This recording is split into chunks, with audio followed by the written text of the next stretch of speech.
Sanford and Son of Sam will not be seen tonight. Please enjoy the special presentation of Watchers in the Fourth Dimension.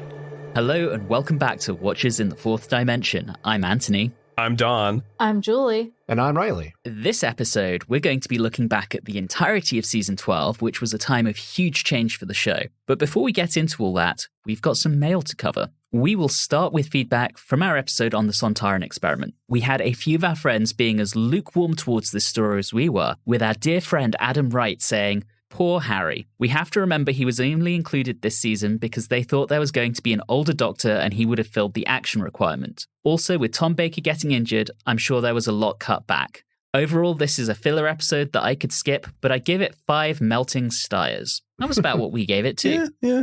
Kieran James Evans is of a similar mindset, stating, "Definitely a case of style, or rather atmosphere, over substance, or plot. The music is great. Dudley escaped the synths of Season 8 for certain now. I'd probably go for around a 6 out of 10 at a push. Certainly not one I watch often. Kieran, buddy, 6 out of 10 what?" I also thought he was going to say Styre over substance. Hey. So I'm a little disappointed. That's all I'm saying. That being said, we did see some love for this story, with Mark Dunstan saying, "What a great story this is. Tom Baker is excellent." I mean, he's probably the best thing about it. True. Definitely agree with the second sentence. And our friend Nick Rutherford also wrote in to say, "This is a case of one man's meat is another's poison. When I watched this recently after not seeing it for years, I had very low expectations, as I did of the whole season, to be honest, and this ended up being my favourite of the season. I liked that it was all on location and pretty adult, albeit not in a pervy potato way." Now, Don, your assertion of Styre being a pervert apparently resonated because we had a few other references to this. John Hart asked, "With Styre clearly being a sadist, should this story be retitled 50 Shades of Sontaran?" Oh. I mean, I don't hate that idea. And our buddy J.M. Casey also honed in on this and referenced the novelization, saying, "You joke about the pervert thing, but in the novelization written by Ian Marter, Harry himself, it's made pretty clear that Styre really is a sadist and that he is getting a huge amount of enjoyment from torture. The description is so over the top, it's pretty great. Ian Marter always seemed to want to push his novelizations just a little bit further, and he did the arc in space as well." Last but not least on the Sontaran experiment, Don Moore said, "I love Tom Baker. This is my Doctor Who. The Sontaran in this case is cool. Harry calls Sarah old girl a few times. Oh, and the Doctor wins the day. I imagine Julie didn't like the old girl references much and won't develop a crush on Dr. Sullivan. LOL. Accurate. However, Leela is round the corner, so Julie might get a girl crush. I crushed hard on Leela myself. I think we all kind of crushed hard on Leela for those of us who've seen her. She's pretty awesome. We shall see." Moving on to our bonus episode in which we covered the recent animation of The Abominable Snowmen, we had mail from a couple of our usual suspects. Nick Rutherford once again wrote in and said, "Always good to get a cheeky little bonus episode. I have a soft spot for this one as it was one of the first Target books I read. At the time I didn't realize it was the Doctor's face on the cover. I thought it must be the villain." Well, I mean, one story later and you get the enemy of the world, or 2 stories later, I should say, where the Doctor is the villain. And Beardo Beatnik wrote in to say, "Well, after listening to your podcast episode, I don't think I'll watch this one. Sounded like it was 4 out of 10 Yeti butts." Great listen as always, though. Some of us didn't agree with the low ratings, so to each his own. And that wraps up the mail. As a reminder, we do love to hear from you all, and as you've heard, we do like to read out as many of your questions and comments as possible. So please do get in touch. You can send us an email at watchers4d@gmail.com or connect with us on our social media platforms. We're on Facebook, Instagram, and Twitter at watchers4d. With that, we'll get into our season retrospective. And as I've already said, Season 12 was a time of enormous change. We have a new doctor, new producer, new script editor, and while we get to keep Sarah Jane, we also have a new companion in the form of Harry. And, of course, some very different stories than what we were used to in the Pertwee era. But did it work? As a reminder of the format for these season retrospectives, we start out with our end-of-season awards, then we look back at our various scores and metrics from across the season, before finally moving on to some questions from our friends and followers on social media. So, diving straight into our awards, we will, as usual, answer in reverse alphabetical order. So Reilly answers first, followed by Julie, then Don, and finally myself. Jumping straight into our first award, which is for Best and Worst Stories. And the nominations are Robot, The Ark in Space, The Sontaran Experiment, Genesis of the Daleks, and Revenge of the Cybermen. So Reilly, we start with you. I think it's pretty obvious which direction I'm going with this one. I say best story for me is The Ark in Space. It is incredibly influential and is just a great mood setter, and it's got a tremendously crisp pace. For worst story, I am stuck between Revenge of the Cybermen and the Sontaran Experiment, but since the Revenge of the Cybermen is longer than the Sontaran Experiment, I will go with the Revenge of the Cybermen then. So, all right. Julie. This might be a surprise. Best story is The Ark in Space. A lot of what Reilly said is true. The atmosphere was wonderful. The music is great. Didn't have a lot of filler. And the Doctor had a really good speech that was thrown in there. Overall, I did really enjoy that one. Worst story is the exact same for the exact same reasons. I was in between Revenge of the Cybermen and the Sontaran Experiment. I said that the Revenge of the Cybermen was worse. And it probably boils down to that there was 2 episodes in Sontaran Experiment and 4 for Revenge of the Cybermen. That's fair. I get the feeling we might have a clean sweep on this one. So let's hear from Don. Well, for my best story, just based on my rating alone, it's going to be Genesis of the Daleks. Purely on the fact that it did what it set out to do. It's really well done. Liked it a lot. Not the serial I would try to introduce people to Doctor Who with. In that case, if I had to choose of this season, it would be The Ark in Space. For the worst one, I think it's pretty obvious it has to be Revenge of the Cybermen. It was not interesting, and no one really acted in character, especially the Cybermen, and the whole gold thing was just dumb. So, yeah. Don, you and I are on the same page. My favorite story of the season is Genesis of the Daleks. It does what it sets out to do. On top of that, we have Terry Nation actually putting in some effort for once rather than just drawing his standard plot points out of a hat and trying to piece them together. And he actually does a good job with it. And I feel like the entire cast is performing on the next level. And the director does a great job with the entire story. So really has to be Genesis of the Daleks, although The Ark in Space was very close behind. As everyone's pointed out, that is also an outstanding serial and really, really introduces the Tom Baker era and the Philip Hinchcliffe era and says, this is what we're doing. So very close runner up there. And Robot sits directly in the middle. Yeah. Robot's the one everyone forgets about. And then my least favorite, like everyone else, Revenge of the Cybermen. I think, as I said at the time, it feels like it's either a first draft or a 27th draft. It doesn't feel like it's been appropriately written. There are plot points that kind of don't quite make sense that were clearly left over from an earlier draft. It's just a mess. The Cybermen are not good. They don't necessarily need to be there. And we have that goddamn Vogon Civil War that no one cares about. Definitely my least favorite of the season. I think the difference here, as we discussed between Revenge of the Cybermen and the Sontaran Experiment, is like that old joke of people complaining about a bad restaurant. Yeah, the food is terrible here. Yeah, in such small portions. Except here we're like, yes, small portions. Thank you, Sontaran Experiment. Yes, please give us less. Next up, we have our categories for best and worst moment. This is one where we don't have nominations, so it can be anything from at any point in the season. And Reilly, we start with you once again. This was really strange because I had a really tough time thinking of a standout moment because looking back at everything, the things that stood out to me that I really enjoyed that I thought were unusual or new for the show, and maybe that's because of the change in doctors, was the wonderfully delivered quips by the Fourth Doctor. Like, who's the homicidal maniac? And others. And I just really enjoyed that. There's just something about his comic delivery that really just hit home with me and did a good job of carrying through what we have already discussed to be not so great serials. For worst moment, I think it's going to be the shootout in the caves in Revenge of the Cybermen.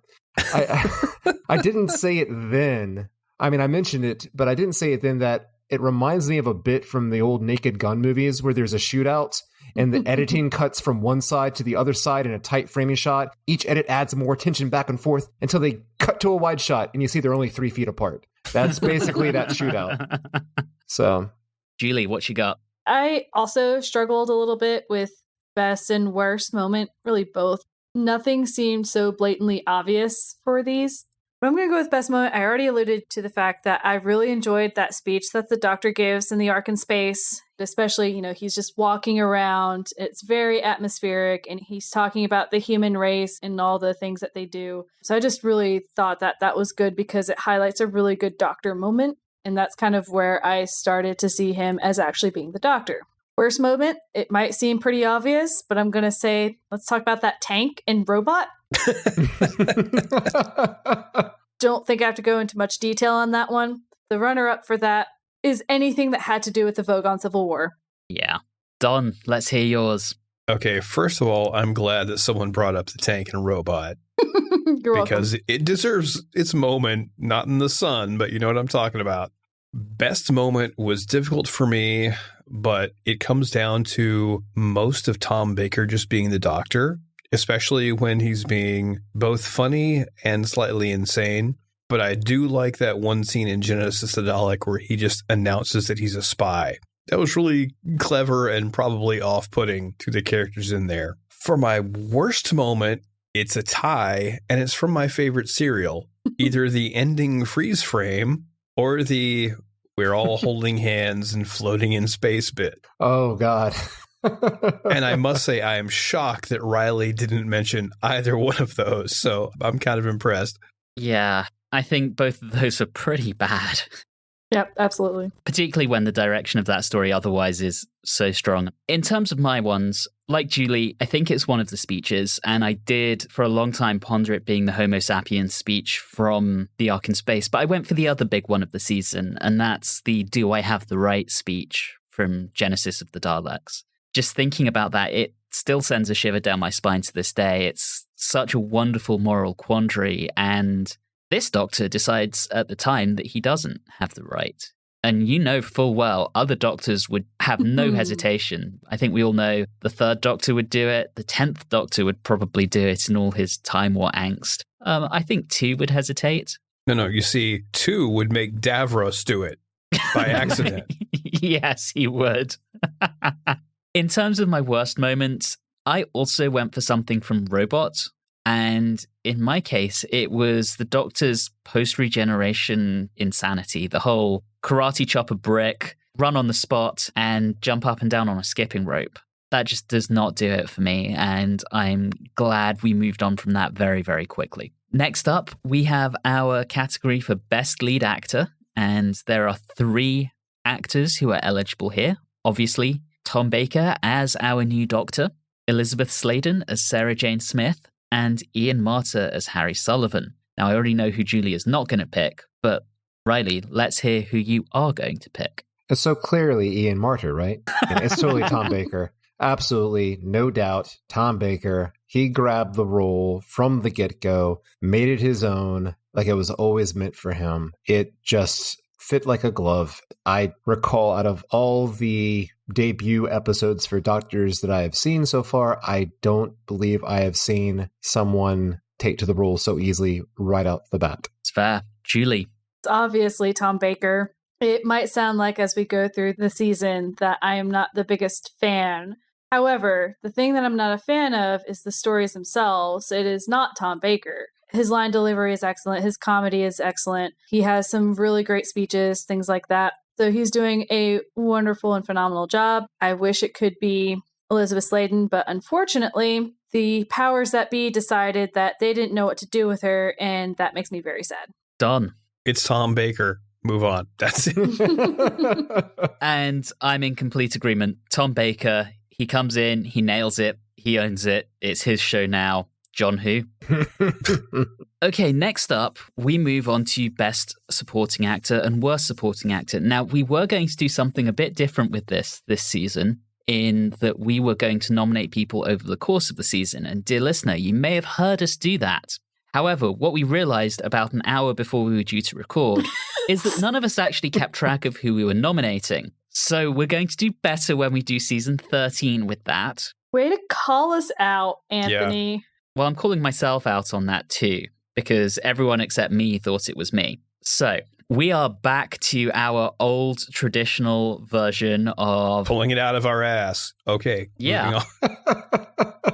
So, Reilly, we start with you. Well, I did remember who I nominated, and that is James Garbutt as Ronson in Genesis of the Daleks. I absolutely loved how he showed the conflict of his morality overcoming his fear to stand up against Davros. I liked the character and the performance was very strong. For worst supporting actor, this one was tough because honestly, I don't think this was as easy as it has been in previous seasons. So I'm not saying that it was a bad performance, but it just kind of seemed a bit much. So I'm going to have to go with Michael Kilgariff as Calculon, aka Robot and Robot. Oh my God. Nice. Julie, who've you got for these? Forgive me, I was too lazy to look up the actor names. Apologies. Best supporting is Kettlewell in Robot. I think he's actually one of the most nuanced side characters that we've had in a long time, because first you just see him as that eccentric, crazy scientist. Then you realize that he's in on what's going on, and you're like, oh, well, now he's a terrible person. But then he comes to the realization that they've gone too far. So you actually see a complete evolution of his character, and we don't necessarily get that with a lot of characters in this season. So that's Edward Burnham as Professor Kettlewell. And for your worst supporting actor? My worst, I couldn't choose which one, but really any of the guys in the Centauran experiment. I didn't particularly care for any of them. One of them you could actually sympathize with, but the other ones were just awful people. And therefore, I just did not care. Fair enough. I had a feeling you might go for that. Yeah, I couldn't choose a particular one because they're all pretty terrible. Don, let's hear from you. Well, for best, I went with Peter Miles as Niter from Genesis of the Daleks because he's just so calm and collected and creepy, and just he handles that role really well. I don't really have a suggestion for worst because, as Reilly said, I didn't see any particularly bad acting throughout this entire season. I mean, obviously there were characters I liked better, and I still wonder about how the Cybermen were portrayed, but that's more of a writing and directorial issue than acting. So we're going with not applicable for Don. And for my choices, best supporting actor, hands down, Peter Miles as Niter. He is just everywhere in that story. He's always skulking around in the background, listening in, just hyper aware of what's going on. He's the one who's leading people into traps, doing Davros's bidding. He's just amazing. Full marks to Peter Miles there. For worst, I was going to say Christopher Robbie being the extremely over-emotional cyber leader. But as Don pointed out, to some extent, that's on the writing and the directing as well. And in this case, it takes 3 to tango. So I'm not sure how much I'm being unfair on the guy if I pick him. I don't know. He did give the world's most aggressive shoulder rub. That's true. I mean, some days I feel like I could do with that. Not gonna lie. So I think I'm gonna stick with it. I think some of it was definitely down to him. He should have been told to tone it down, but he didn't. So going with Christopher Robbie there. Next up, we have the awards for Best and Worst Villains, and our guideline nominations for this one are the Scientific Reform Society from Robot, the Wirren from the Ark in Space, Commander Styre from the Sontaran Experiment, Davros, Niter, and or the Daleks, or any combination thereof, from Genesis of the Daleks, and the Cybermen from Revenge of the Cybermen. Reilly. Best villain, Gary Davis, the writer of Revenge of the Cybermen. No, I'm kidding. It would be Davros, Niter, and the Daleks. Sounds like it should be a band name, first off. Secondly, I would like to focus particularly on Niter as the best villain. The Daleks are going to be the Daleks, and Davros is just batshit insane. But for Niter, he should be the most reasonable of the 3 of them, and yet he still proceeds down this homicidal path, which makes him an absolute bastard. And for worst villain, I guess I will have to go with the scientific committee and the robots with their multiple countdowns and having their bluff called. They just seemed very inept at being villains. Are you saying that when someone invades your meeting, you shouldn't let them put on a stage show? Yes.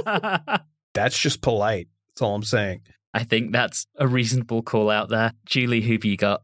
I chose Davros and Niter as a duo, minus the Daleks. The Daleks are mainly there because we are familiar with them, but it's really Davros and Niter who are running the show in this particular serial, so obviously it's them. I actually want to give a runners-up for the Scientific Reform Society, because unlike Reilly, I think they're also the most likely villains in today's world, and while they, yes, may be a little bit inept, it's scary how true that could possibly be. That's why I'm throwing them out there. They also are very Nazi-esque, and again, those were real. They even have armbands. And gloves. They give speeches with gloves on. Dead giveaway. And who do you have for worst villain, Julie? It's the Cybermen. Their motives were terrible, and they were super emotional. I'm done with them.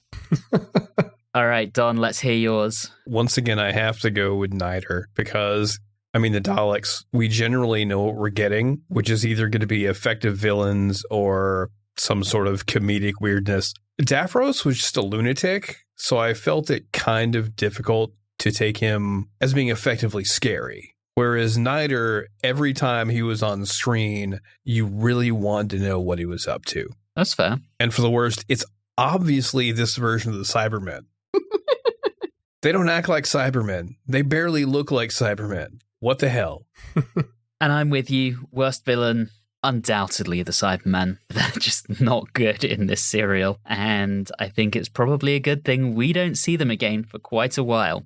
In terms of best villain, I actually went for Davros. While Niter is there in the backgrounds, in the shadows, to me, he very much plays second fiddle to Davros. And the lengths that Davros is willing to go to see out his project is ridiculous. He facilitates the destruction of his own people's city, basically committing genocide. He stalls for time when the elite are trying to overthrow him so that the Daleks can get there and exterminate the elite for him. By the time he realizes that he's lost control, it's too late. And as he's going to hit that big red button to destroy the Daleks, they kill him. To me, he just runs rampant over that story and has so many good moments. That entire dialogue with the Doctor about the virus is just brilliant. So Davros is the winner for me here. Next up, we have our Best Director award and, of course, my personal favorite, the Richard Martin Award for Worst Director.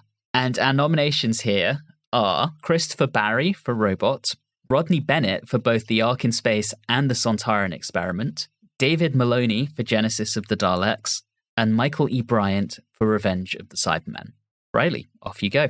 It's gotta be Rodney Bennett for Ark in Space. He is so good at creating mood and making those sets look fantastic. He made the Ark in some scenes look chillingly sterile, and then in others, dark and chaotic. It's just such good work. I could not think of a better directorial job other than the last one I can recall having this much of an effect on me was Invasion of the Dinosaurs. The Dickie goes to Michael E. Bryant for Revenge of the Cybermen, not just for the shootout, the poor makeup choice for the aliens where they're just slathered in something, they can barely move their face. The video work, we already talked about how the Cybermen were used and how they were depicted. And the model work at the end, also not very, very good. It's just poor, very, very poor. All right, Julie. Best Director, David Maloney for Genesis of the Daleks. It might not have been my favorite serial story, but he does a really good job of making that atmospheric.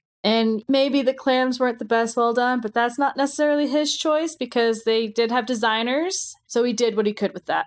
I'm going with the worst director. I don't think anyone was so bad as to deserve the Dickie, so we're just going with worst. And I also agree it's Michael E. Bryant for Revenge of the Cybermen. A lot of the same reasons that Reilly said. I also was about to say I was potentially going to go for Christopher Barry for Robot, but then I remembered that not all of that was his fault. So I forgave him. Don, let's hear what you're thinking. Okay, Best Director, I've got to go with a tie between David Maloney for Genesis of the Daleks, which I have expressed my admiration for many times now, and for Rodney Bennett for The Ark in Space, which, for every reason Reilly said, he definitely deserves props. For worst, I'm not necessarily going to give a Dickie for it, but I have to mention Christopher Barry for The Tank and the bad CSO. I thought the tank wasn't Christopher Barry. It was still shot by him, but it was on Barry Letz's insistence. Yeah. Yes, that's why I forgave him. And there's a lot of other, just the CSO, not the overall story, just for that. That's fair. Yeah, and I think for me, I'm with you, Don. It's Christopher Barry for worst director, and I'm going to do it. He gets the full Dickie.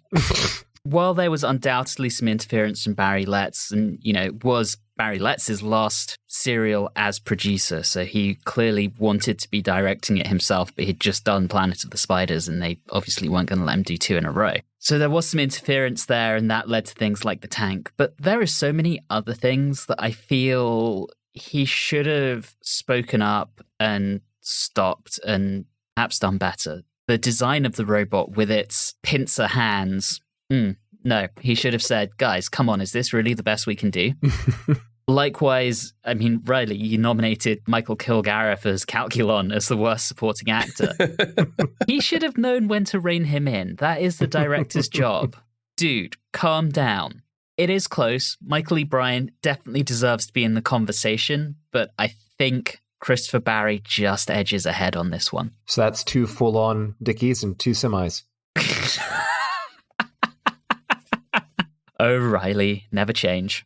For Best Director, I am going with Rodney Bennett for all of the reasons Reilly mentioned. Just his ability to shoot the Ark both as a bright, sterile environment and still make it creepy, but then to do the exact same thing in the dark. That takes some skill to do both really, really well. And overall, just the feeling of dread and the atmosphere of that story comes down to his direction. So absolutely, Rodney Bennett for The Ark in Space. Moving on to our very last category, we have the best and worst use of music. Reilly, as always, we'll start with you. To me, the best use of music was right at the start of The Ark in Space. And maybe it's because that was the first official break off from the old production team and moving on, and everything was going to go in a whole new direction. And Dutters was using synth again, but it worked.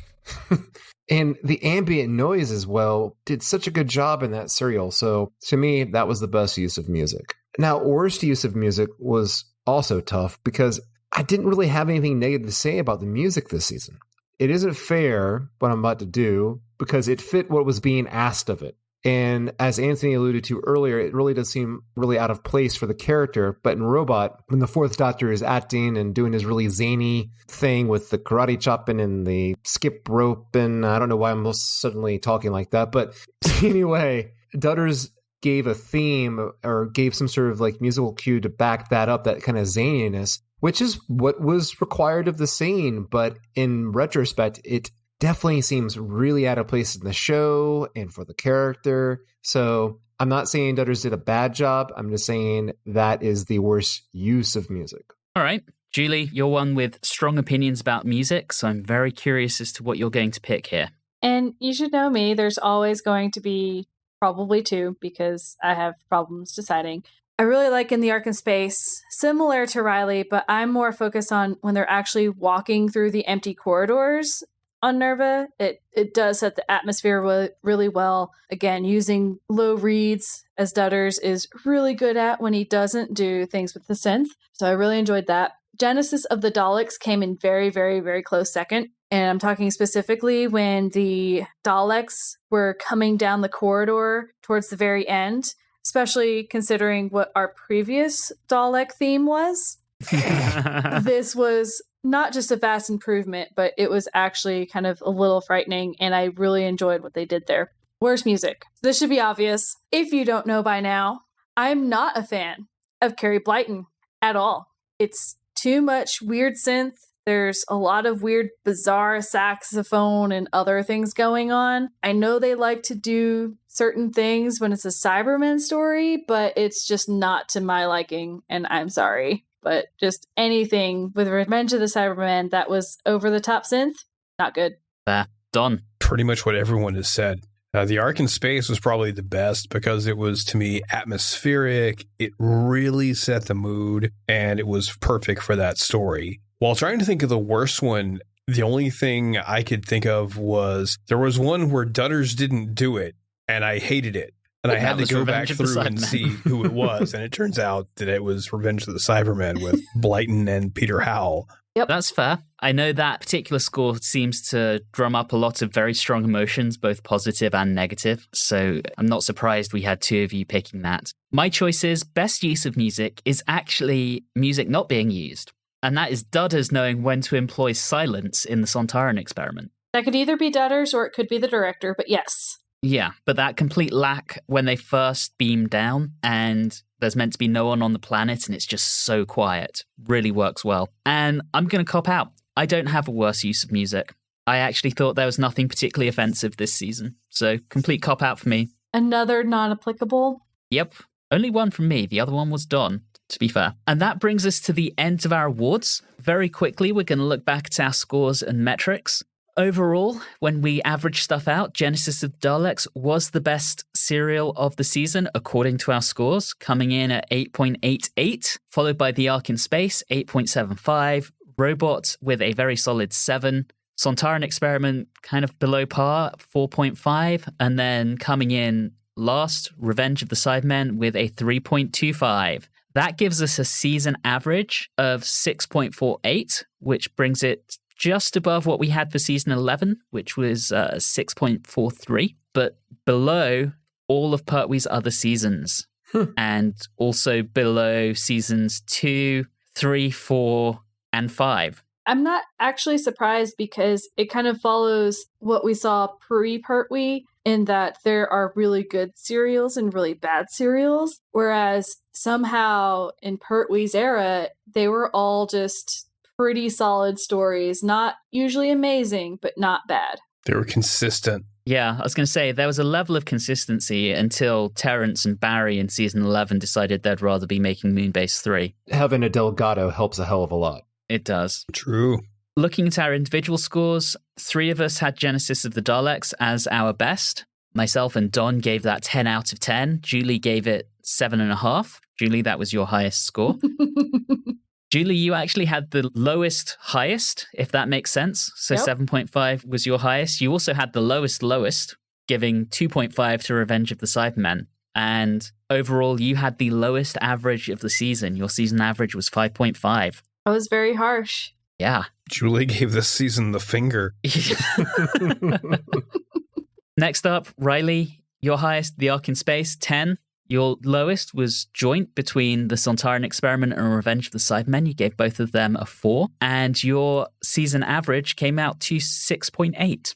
Don, looking at you, your highest, Genesis of the Daleks, 10 out of 10. Lowest, Revenge of the Cybermen, 3. And season average, 6.6. And then last but not least, for me, my highest, Genesis of the Daleks, very closely followed by The Ark in Space. So Genesis I gave 10, Ark in Space 9.5. My worst was Revenge of the Cybermen with a 3.5, giving us a season total of 7. So I scored this season the highest out of all of us because I'm a huge fanboy. Looking at some of our running metrics, we added 6 to the camp count over the course of the season. So that gave us 128 over the course of the show so far, which I'm pretty chuffed with. The I'll Explain Later count, we had just 1 in the Sontaran Experiment. And if I recall correctly, Julie, it was you that mentioned it. And I believe it was Sarah Jane who said it. So that takes us up to a total series count of 6. Quarry, everyone's favorite. We had just 1 quarry this season in Genesis of the Daleks. Total series count so far, 19 quarries, and more to come. The Jelly Baby count. I actually have a slight correction here, in that we had previously said that the first example of the Jelly Baby count came in the Pertwee era, in the Three Doctors. We were wrong. There was actually an instance of Jelly Babies being offered by the Second Doctor as far back as the Dominators. So we had 5 instances of Jelly Babies this season, because it's Tom Baker and that's kind of the Fourth Doctor's thing, which now gives us a total series count of 7. And then last but not least, our newest metric, started with The Ark in Space, is the Philip Hinchcliffe women count. And this is given for the number of women with speaking parts who are not companions. And rather pitifully, between The Ark in Space and Revenge of the Cybermen, that number is 2. More to come next season. With Don's least favourite segment out of the way, True. we move into our questions from our listeners. and we're going to take these somewhat thematically. So we start off with some general questions about season 12, and we'll start with our good friend Matthew Brewer, who asks, do you think season 12 was more of a Let's Dix voice, Let's Dix, than a Holmes Hinchcliffe voice? Oh my God. Yeah, you can totally tell that it's moving to Holmes Hinchcliffe. As we've said, it's gotten darker. And I can just point out the lack of women as the big signal that this is something different. There we go. I said it. It's interesting because there are definitely elements there. Holmes famously disliked the idea of returning villains and wanted to avoid them as much as possible, but he inherited a bunch of scripts that were commissioned by Barry Letts.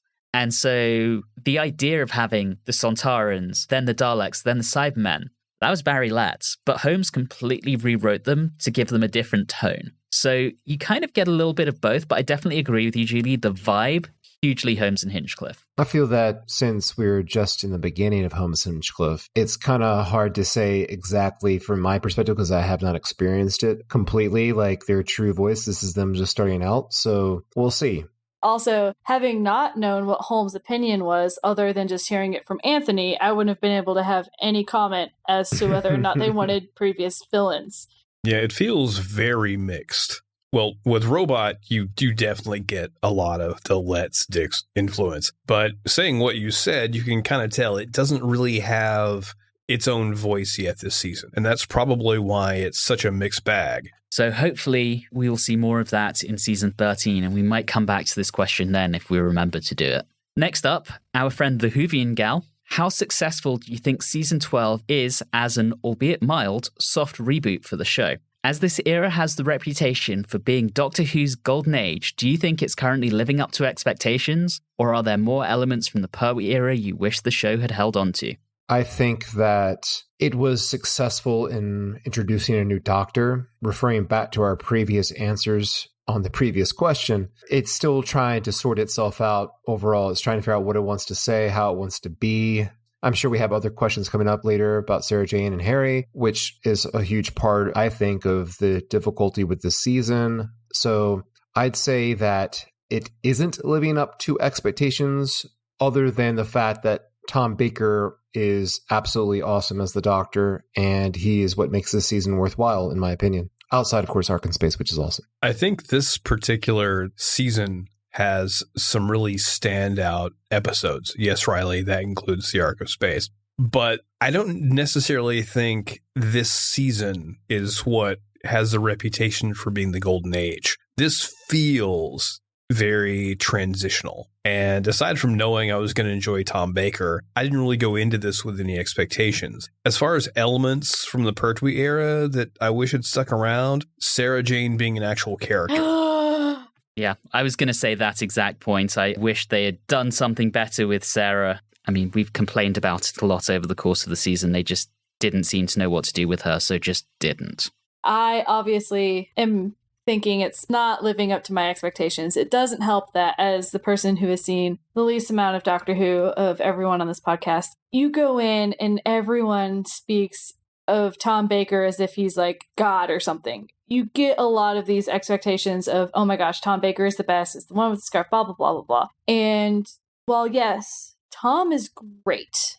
I love his characterization. I love his quirkiness. However, I particularly don't like how dark the show is getting. I like Doctor Who that is inspirational and kind of hopeful, I guess.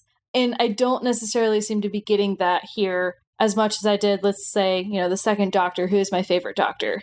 I don't want to say I'm disappointed in that I think the quality isn't there. I'm disappointed because I don't see the sense of wonder that I like to get out of my Doctor Who. Interesting. Well, the nice thing for you, Julie, is there are 3 different production teams over the course of the Tom Baker era. So if you continue to find that Holmes and Hinchcliffe don't do it for you, another production team will come along before Baker's out. And, again, how they don't know how to handle women is also a huge problem for me. Yeah, that's fair. I think I've already voiced my opinion. I think it's heading in the right direction. I do like my Doctor Who dark, but equally I don't like the fact that Sarah Jane is just being put in a corner and not really being used. So heading in the right direction. There are some faults to it.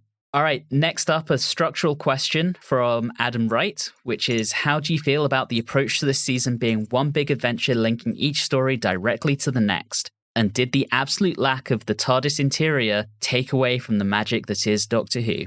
I loved it. I really enjoy season-long themes and overarching plots. I really do. I like a continual string across a season. And I'm fine with not seeing the inside of the TARDIS, just as long as we still are able to go to alien planets somehow, some way. I also enjoyed the fact that it was kind of I don't want to say a continuing story, but in the sense that you see them go from the one place to the other and kind of how they link up like puzzle pieces. It kind of reminds me a little bit with having like an overall story, let's say season 1 and season 2, where it's Ian and Barbara trying to get back home. So everything seems to kind of fit in where it's like, okay, where are we going next? Oh, the TARDIS got lost again. He can't see the TARDIS, Doctor. Good job. So I like that kind of linking. So it's not just a story, but it shows how you get from one place to another, I guess. I actually miss the TARDIS interior. I really like all the things that they do. I like the noises. I like all of those things. So I do miss it. I don't think it's 100% necessary, but I would like to see it. Don, any thoughts on this one? I really like having that slight narrative connective tissue between the serials, mainly because, like Julie was just saying, it reminds me of the early seasons where it seemed like every serial would take off where the last serial ended. And I really like that. This season, I haven't really missed the TARDIS interior, but if it went on for too much longer, I think I would. And I'm hoping it means when the interior does come back, we'll get some kind of redesign. And I think for me, I liked the narrative aspect of it. Again, felt very much like early Doctor Who, which we all loved. I'm going to be a really bad fanboy. Until I read Adam's question, I hadn't even noticed that we didn't see the TARDIS interior this season, because we're still getting from one place to the other, and the TARDIS interior scene, more often than not, doesn't really serve any narrative purpose. We're going to this place. Oh, let's see what it is on the scanner. Okay, it's safe to go out. So I just didn't miss it. We got where we needed to go and had some good adventures. I honestly didn't think too much of it. Okay, we have a question on our new Doctor.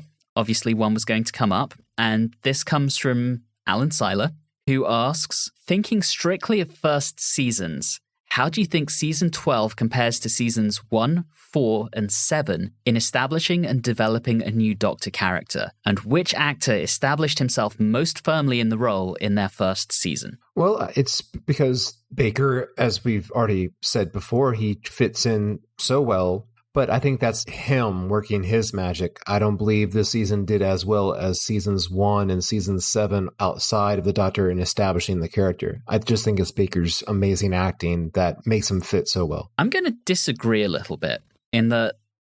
Come on. Not a little bit. Come on. Kick his ass. Fight.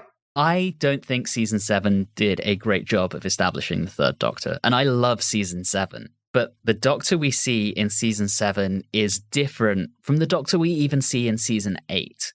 And I know we've talked a lot about the third Doctor and his arc between season 8 and season 10 when Jo leaves and that softening. But it's like they make him more of a dick in season 8 than he was in season 7. So I kind of struggle with how well did that season actually establish the third Doctor, and why did they feel the need to course correct after that? I think season 1, they had to nail that. Hartnell came in, he was the Doctor, and he had a very strong supporting cast with him, but that had to be fantastic. And season 4, Troughton showed up and just owned the show from day one for me. But with both season 1 and 7, you do have Doctors that start off a lot more abrasive, that soften up over time. That's true. Yeah, but establishing a character doesn't mean an establish it is what they're going to be in their final form. Oh, I'm not saying that. I just thought it was interesting. Yeah. And to say that Troughton was perfect from the get-go. Sort of lay that out there. Okay, I mean, he was. And honestly, Baker coming in here, he reminds me of Troughton. He just comes in, and aside from those moments of weirdness at the beginning of Robot, he comes in, he's his quirky, wonderful self. And I think, looking at Alan's specific question, which actor established himself most firmly in the role in their first season? Baker comes in and establishes himself. And I think he's up there with Troughton on it. So I would say the two of them. Is Baker acting, though? That's a good question. Yeah, I think the first Doctor does it best. I honestly really do. The moment you see him, you're like, what is his deal? And also, why are you so grouchy? And that's 100% what the first Doctor is for that entire first season. And obviously, yes, he had to nail it, or else there probably wouldn't be a show.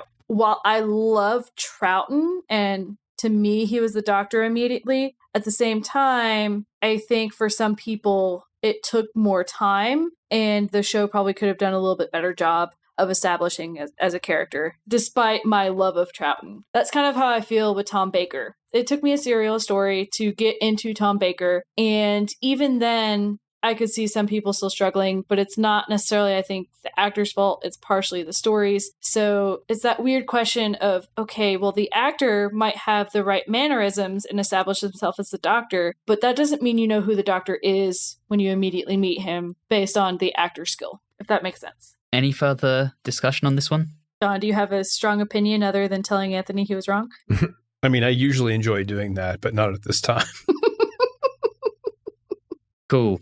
All right. Next up, we're going to look at some of the companions. And we start out with a question from Kieran James Evans, who asks, overall, how do you think this season's TARDIS crew have worked? Not great, Kieran. Not great. It's not. Too much Harry, not enough Sarah Jane. I don't think I need to go into more detail than that. For me, it's partially that. It's also, I think previous Doctors had stronger connections to their companions. So when we talk about them, the first Doctor with Babs and Ian and Vicky especially, those bonds are really tight. Troughton, Zoe, and Jamie. Jamie is his right-hand man for almost the entirety of his run. You've got the third Doctor with Joe, and oh my gosh, Joe and the third Doctor is phenomenal. But I really don't get a feeling that the fourth Doctor really gels as much with Sarah Jane or with Harry. So it's not just Harry taking over, but I don't really actually see as strong of a bond of the Doctor with either of those two companions. I think you nailed it. We know Sarah Jane from her time with the third Doctor. I don't really know who she is during this particular season. And aside from Harry being an accidentally sexist idiot, I don't know anything about him. He's just there, and occasionally the Doctor bounces some dialogue off of him and calls him an imbecile. I'm not sure if that makes a character. Yeah, it's very hard to disagree with that, so I'm just going to say, agreed. All right, couple of questions on Sarah. And Blue Box Charm asks, what was Sarah Jane's strongest moment this season for you? And Kieran James Evans asks, so far, Sarah with the third Doctor or Sarah with the fourth Doctor? I think we already answered that. Obviously, it's Sarah with the third Doctor, but I want to touch upon the strongest moment. The strongest moment is in Robot, and if you notice, that isn't under Hinchcliffe, it is under the previous showrunners, because she sympathizes so much with the robot, and you can just see the struggle. She's crying. She is really struggling in that one, and you get to see a lot of the impact that it has on the companion, and then the rest of the time they don't know what to do with her. So Robot is when she shines the most. I would agree that it's Robot, but from my perspective, it's the fact that she still has independence and agency in Robot. That's also fair. Yeah, from the very beginning, she's like, hey, Brigadier, I want to go and do a piece on this scientific reform society. Can you get me an in with them? And she goes off and does that on her own while the Doctor's busy convalescing from his regeneration. And she's very much driving the story and still part of it in a way that she just hasn't been at any point since. And I think it's that inquisitiveness and allowing the journalist to be a journalist that makes that her strongest moment for me. And 100% Sarah with the third Doctor for the exact same reason, agency and independence. I think it's clear. It's obviously Sarah with the third Doctor. I was feeling more hopeful in regards to picking a strongest moment of the season for her. After going through and slogging through what she went through this season, I found that moment at the end of Revenge of the Cybermen where she's on the ship with the Doctor and Harry's being an idiot over the communication systems. And she basically kind of just tells him off and gets irritated with him and shows how much of an idiot he is while she's dealing with this crisis. I felt like that was perhaps a path for the show to take with how they can balance them out. And I think having her just kind of show, I guess for lack of a better word, hand over Harry would be, and have bickering between the two would be a more enjoyable path than what we've had, instead of her just being either knocked out or comatose for half of a serial. So I saw that not necessarily as being, of course, the strongest, but I was trying to be optimistic about where they might go with her in the future. And I was hoping that would be it. I don't know. When I hear the question, I'm like, I feel like Sarah was barely in this season. Because for me, Robot feels like what it was, which was a holdover from the prior season. And she's been unconscious, it seems like, for most of this. So it's like, relationship with what? I don't know. That's fair. Next, because of how vocal we've been, we seem to have drawn several questions about Harry. So we will start with David Campbell, who says, the character of Harry was created to handle fight scenes if an older actor was cast as the Fourth Doctor. So from that perspective, he was already redundant once Tom Baker was cast. The Watchers don't seem too keen on Harry, so how would you make a male companion work better for Tom's Doctor?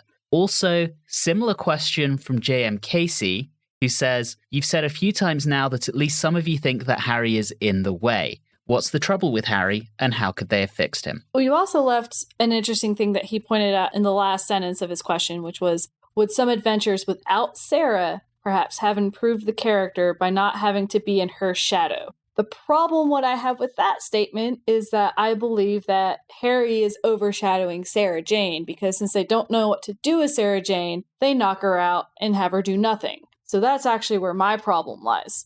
Now, what to actually do with him, that's a little difficult because you don't want to take away just a male companion, because I actually get really frustrated when the Doctor only has female companions, which is obviously what happens all the time in New Who, because there's that hint of maybe it gets romantic, or if it doesn't happen that it gets romantic, that someone's going to create fan fiction in order to make it happen.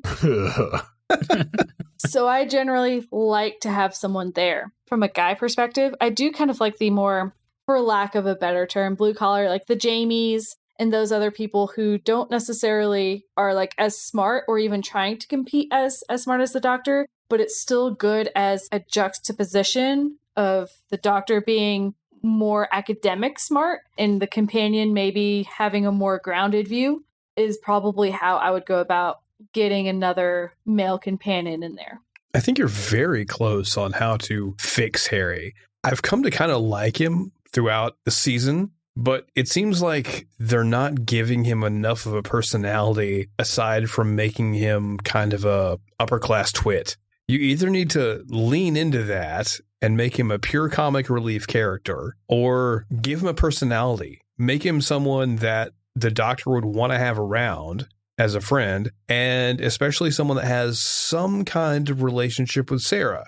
Not necessarily a romantic relationship, but something where they can banter back and forth, like Jamie and Victoria would do from time to time, or Jamie and Zoe, just where you can see them just hanging out. And they have enough of a difference of worldview that it leads to interesting conversations, not I'm smarter than you, but yeah, you think this way, but I think this way, and both things lead to the actual like fix of or the conclusion of whatever needs to happen. Yeah, and I think personally, I like Harry. I know a lot of people back home who aren't too dissimilar from Harry in their upper class twittiness. If I recounted the number of times that I've been called old chap or old boy, it would be quite a few. So that doesn't offend me in the way that it does Julie. That's just very much how a certain subset of the British class system is, and I'm okay with that.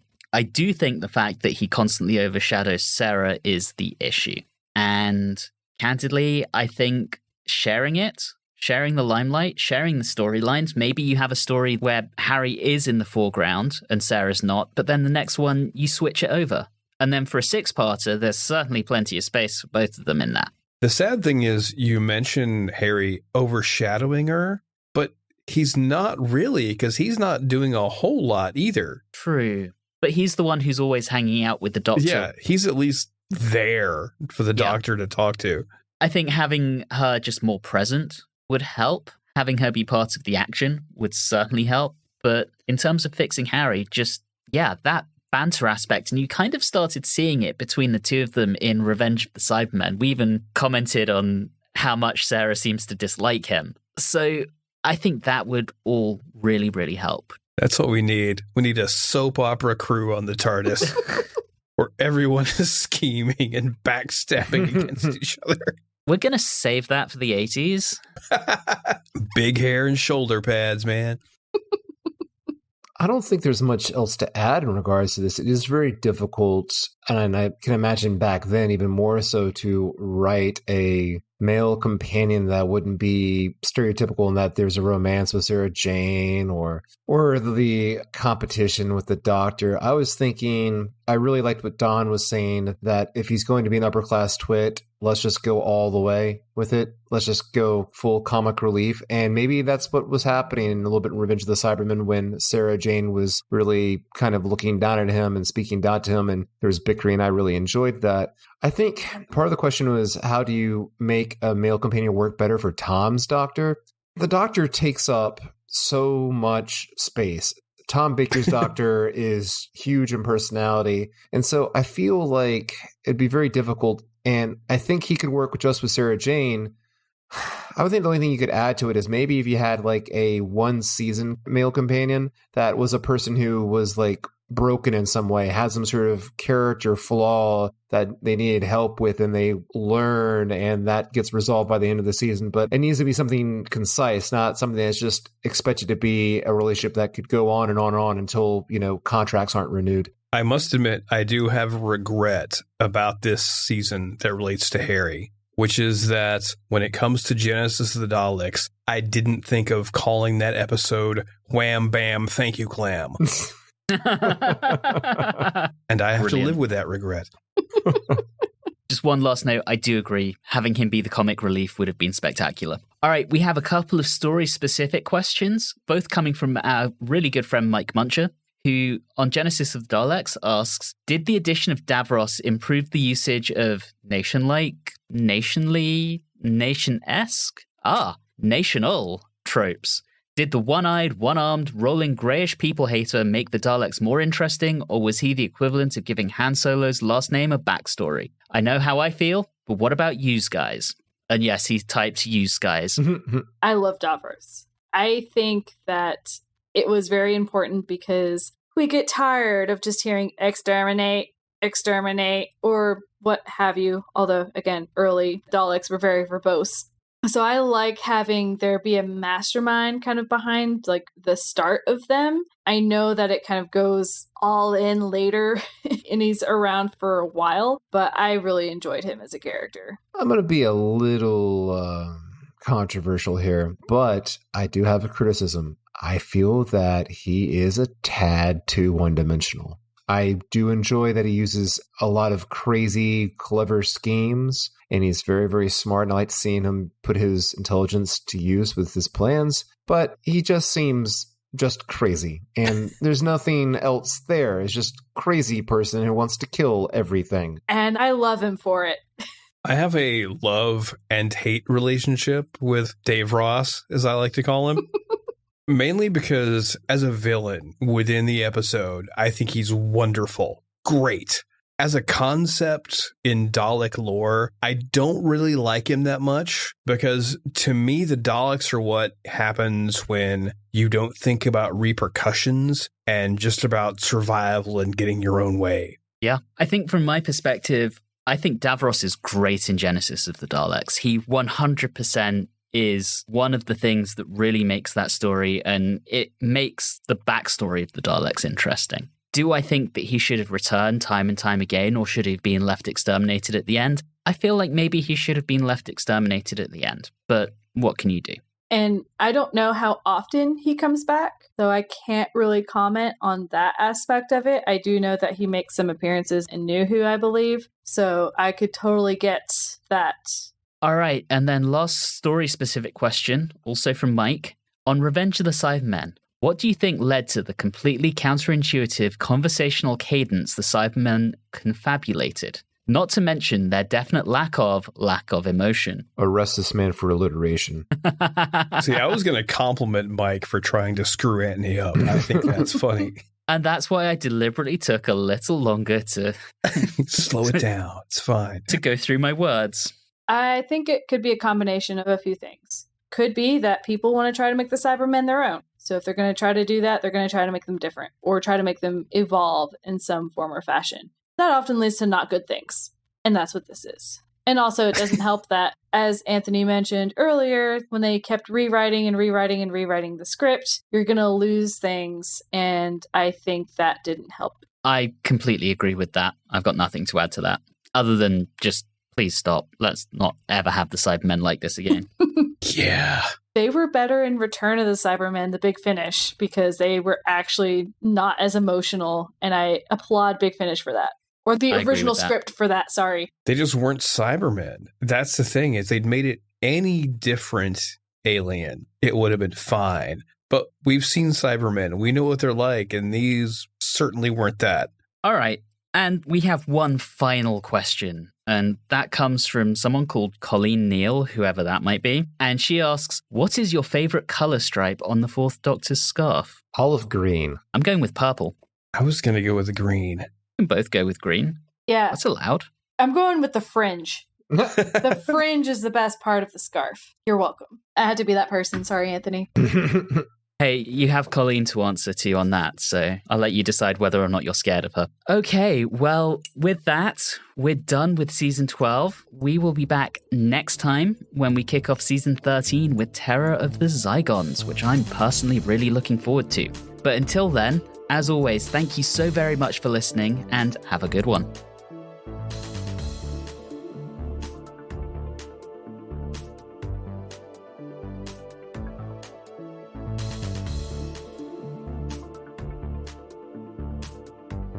You have been listening to Watchers in the Fourth Dimension with Don Smith, Reilly Schreck, Julie Philippek, and myself, Anthony Williams. This episode, Styre over Substance, was recorded on Wednesday the 26th of October 2022. If this is your first time listening into the show, all of our previous episodes are available wherever you like to get your podcasts. You can interact with us on Facebook, Instagram, and Twitter at @Watchers4D, and you can also email us at watchers4d@gmail.com.